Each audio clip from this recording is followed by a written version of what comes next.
Fala pessoal, todos bem? Sejam todos muito bem-vindos, eu sou o William Godoy. Esse vídeo tem o oferecimento do OneFootball, que é o melhor aplicativo de futebol.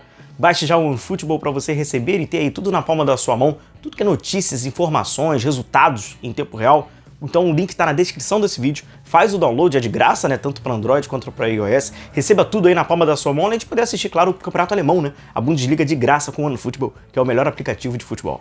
Galera, vamos falar ainda sobre essa decisão histórica do Flamengo, né, esse tricampeonato, e como eu havia prometido a vocês, quem ainda não assistiu a nossa análise, né, fizemos uma análise um pouco mais extensa sobre esse jogo, né, esse jogo de xadrez da decisão, vou deixar o link aqui para você, dá uma conferida, depois dá uma olhadinha sobre essa final do Flamengo, e eu havia prometido a vocês que eu ia falar individualmente, né, sobre alguns desses personagens, e vamos, né, a gente começa falando do que, na minha opinião, foi o personagem, o protagonista tático do Flamengo nesse jogo, Everton Ribeiro. O Everton Ribeiro, pra mim, ele teve total influência no jogo do Flamengo. Na minha opinião, ele foi uma peça fundamental de compreensão do jogo, e ele foi uma peça que ele conseguiu ter uma decisão que falasse, essa decisão é dele, né? Se o Everton Ribeiro, né, pra alguns torcedores precisava, né, daquele jogo pra falar, esse jogo foi dele, né? O Everton fala, esse jogo é meu. Esse jogo, pra mim, é essa grandíssima decisão da Copa Libertadores. Então é muito curioso, inclusive eu vou mostrar pra vocês algumas diferenças do Everton Ribeiro do passado recente, pra este de agora e essa decisão que ele fez. Então vou pedir só pro amigo rubro-negro deixar o like, que é sempre de muita importância pra gente, cara. Também deixa a sua curtida, muita importância, e de se inscrever no canal. O amigo que ainda não tá inscrito, aperta o botão vermelho de se inscrever. É uma grande força que você dá pra gente gerar cada vez mais e melhores conteúdos, beleza? Tamo junto.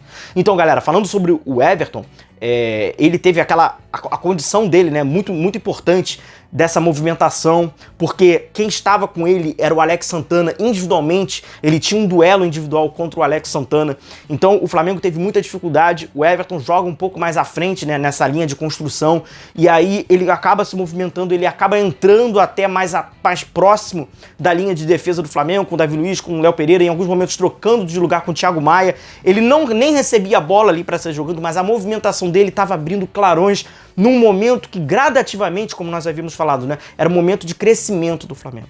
Então esse momento de crescimento, ainda é um movimento tímido de crescimento do Flamengo, que ele teve um tanto que dificuldade, né, nos primeiros minutos dessa partida, passou por essa mudança do Everton Ribeiro. Então o Everton Ribeiro, ele acabou se tornando um personagem capital para esse título do Flamengo. Era o jogador que estava conseguindo ter prosseguimento, era o jogador que estava conseguindo clarear, ele tecnicamente estava muito melhor do que os seus companheiros, estava criando boas possibilidades. No segundo tempo, no momento que o Flamengo ele é infinitamente superior ao Atlético, parecia que ali iria ser definido pelo pé do Pedro, pelo pé do Gabigol, que antes, né, antecedia um passe, uma assistência do Arrascaeta. Quem ainda encontrava o Arrascaeta era o Everton Ribeiro. Então o Everton Ribeiro, na minha opinião, ele teve uma influência enorme nesse jogo do Flamengo, sem dúvida nenhuma, na minha opinião, ele acaba sendo o protagonista tático, né? Ele não é o autor do gol, ele dá a assistência numa jogada muito importante, né?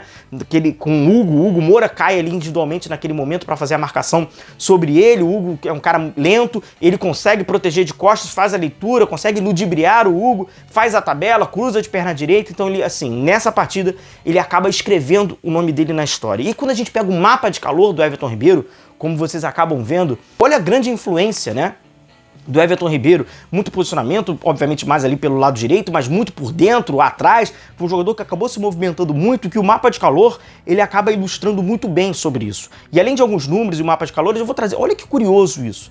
Esse é o mapa de calor do Everton Ribeiro em 2020 na Copa Libertadores, bem grudado, né, em cima da linha, do lado direito.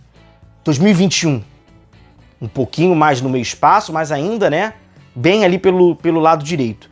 Quando a gente pega, por exemplo, esse mapa de calor da decisão do Everton, só da decisão do Everton, a gente vê, né, uma grande movimentação, de muita influência, né? E quando a gente pega a decisão do Everton Ribeiro em 2021, que na minha opinião ele fez um péssimo jogo, pouco participativo, pouco influenciador, muito sobrecarregando o Arrascaeta que estava com lesão, ele desapareceu do jogo, não foi bem, inclusive foi substituído.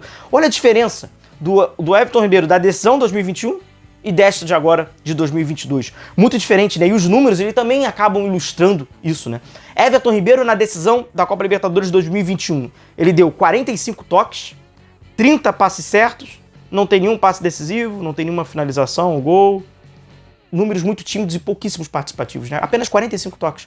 Olha nessa decisão agora, 94 toques, 57 passes certos, tem passe decisivo, teve uma chance criada, um aumento em cruzamento, aumento em bola longa. Então, sem dúvida nenhuma, individualmente, foi uma partida dele muito melhor, muito melhor, e sem dúvida nenhuma, nesse recorte mais recente, que devemos sim tecer críticas, devemos ser justos, inclusive, quando o jogador atua mal, foi infinitamente superior. E aí passa muito por algumas escolhas, alguns posicionamentos e alguns trabalhos dos treinadores. O Everton Ribeiro com o Dorival Júnior, ele dá 2 passos à frente na sua carreira. Quando ele trabalha no meio campo e ele sai daquele espaço que é muito confortável para ele, que notabilizou ele no futebol brasileiro, que fez ele fazer grandíssimas atuações, mas que infelizmente, num período recente, estava muito mal, cara. Ele tava muito mal. Então, quando ele joga já em 2020, ele já tava descendente, atuando aberto pelo lado direito nesse 4-2-3-1, onde ele não tinha mais explosão, ele não tinha mais ultrapassagem, ele não tinha mais velocidade, perdia a bola vários momentos, ele tava se tornando Cara, o Everton tava se tornando um elo fraco, cara, jogando aberto pelo lado direito. Perdia muito a bola, tinha pouca participação, pouca influência, mas aí, infelizmente, né, as críticas eram sempre terceirizadas, né? Culpa do gramado, do Isla, da seleção, do Tite, da bola, do esquema, do técnico, nunca era dele, mas ele estava muito mal ali. Em 2021, ainda pior, muito mal. E aí eu já trouxe para vocês um bastidor aqui no canal. Houve uma sugestão do Renato Gaúcho de colocar o Everton Ribeiro numa posição um pouco mais semelhante que esta que ele faz hoje no Flamengo. O Renato Gaúcho havia proposto isso ao Everton, tirá-lo daquela zona de conforto que ele gosta de jogar, próximo à linha lateral. Infelizmente, houve uma resistência do próprio Everton Ribeiro para isso, para jogar um pouco mais por dentro, jogar pelo meio espaço. O Everton se sente confortável em jogar aberto, e aí vem o Dorival. E qual é o grande mérito do Dorival Júnior? Convencer o jogador. A gente acha que é fácil convencer o jogador, né? O Dorival consegue convencer. Aí eu não sei se é com argumentos, eu não sei se é com treino, eu não sei com como, mas ele consegue convencer. O Everton Ribeiro joga por dentro e, na minha opinião, há uma reinvenção do Everton Ribeiro. O Everton não é um jogador de grandes números de gols, de assistência, não é nem o dele, mas ele é um cara que, taticamente, bem inserido naquele contexto, ele consegue cumprir com justiça o seu papel, com dignidade o seu papel, algo que ele já não estava mais conseguindo, aberto, espetado pela ponta direita,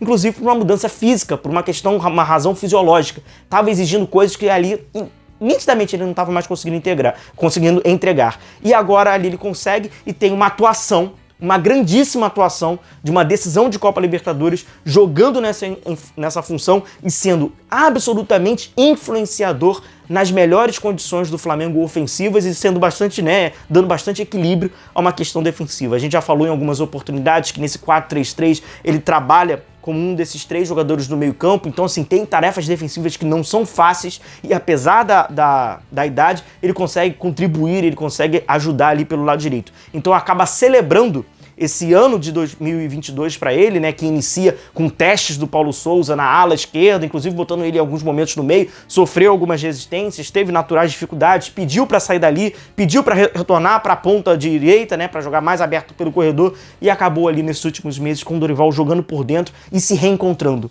se tornando aquele Everton influenciador com uma característica diferente, mas sem dúvida nenhuma predominante nessa grandíssima decisão. Então, sem dúvida nenhuma, a decisão da Copa Libertadores, o Everton Ribeiro pode dizer que ela é dele. Um forte abraço a todos vocês, continue se cuidando, a gente vai se vendo por aqui. Um abração, tchau.